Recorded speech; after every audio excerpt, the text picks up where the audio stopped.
বাজারে সবজির দাম কিছুটা কমলেও স্বস্তি ফেরেনি এখনো, কেননা আমদানি কাঁচামরিচের কেজি 24 টাকা পড়লেও শুল্ক আর পরিবহন খরচ মিলিয়ে তা দাঁড়াচ্ছে 135 টাকা।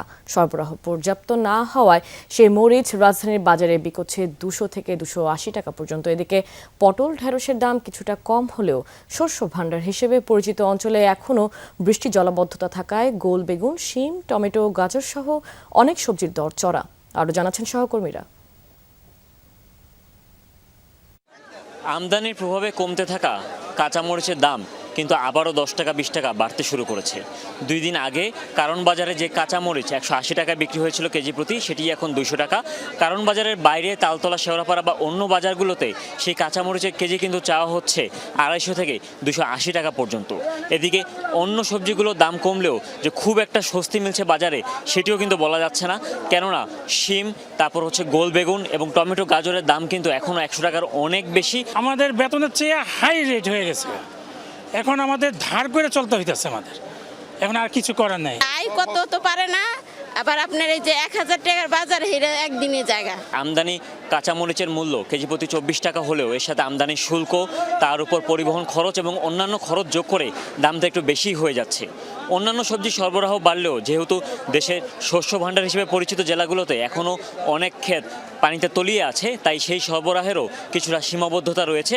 আমদানি কর আইয়ে না ভাই, এরা বর্ডার ক্রস করে ইন্ডিয়ান মরিচ না, ইন্ডিয়ানের তো মরিচে এই ক্রস করে আইয়ে না, মাল একটু কম। গোল বেগুনের দাম গত সপ্তাহে ছিল 180 টাকা কেজি, এখন মাত্র 120 টাকা।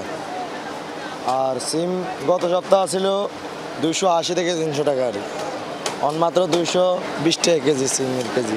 বন্দরনগরীর খবর জানতে আমরা যাচ্ছি সহকর্মী জোবায়েদ ইবনে শাহাদাতের কাছে। ধন্যবাদ হুমায়ুন। আমরা গত সপ্তাহে সবজির বাজারে যে চিত্র দেখেছি, এই সপ্তাহে তার চেয়ে কিছুটা স্বস্তি মিলছে। মানে বেশিরভাগ সবজি 10 থেকে 20 টাকা প্রতি কেজিতে কমেছে, কিন্তু এখনও 100 টাকার আশেপাশেই আছে এবং এই টাকা দিয়ে সবজি কিনতে তাদের বেশ হিমশিম খেতে হচ্ছে, এমনটা তারা বলছেন। কষ্ট যে হয় ভাই, 100 টাকার উপর হলে সবাই কিনতে পারে। 100 টাকা যদি একটা সবজি খেতে হয় তাদের কষ্ট হবে না, 180 টাকা দিলে একটু মুরগি পাওয়া যায়। বিক্রেতা যারা আছেন তারা সরবরাহ ঘাটতির কথাটা বলছেন। তারা বলছেন পর্যাপ্ত সরবরাহ নেই, পাশাপাশি টানা যে বৃষ্টি এবং সাম্প্রতিক বন্যা, যার কারণে উৎপাদন কিছুটা ব্যাহত হয়েছে এবং সবজি ব্যাপক হারে নষ্ট হয়েছে। সামনে যদি আরো 2-1 দিন বৃষ্টি পড়ে তাহলে সবজির দামটা আবার নতুন বাড়তে পারে। 10-20 টাকা করে কমছে, কিন্তু যা কমছে তা তো সাধারণ মানুষের জন্য তাও মনে হচ্ছে যে মোটামুটি দামি। চলে যাব জামালপুর সহকর্মী সাগর ফারাজের কাছে। ধন্যবাদ। গত কয়েকদিনের যে টানা বৃষ্টি বা যে জলাবদ্ধতা সৃষ্টি হয়েছে, এ কারণে কৃষকরা কিছুটা ক্ষতিগ্রস্ত হয়েছে।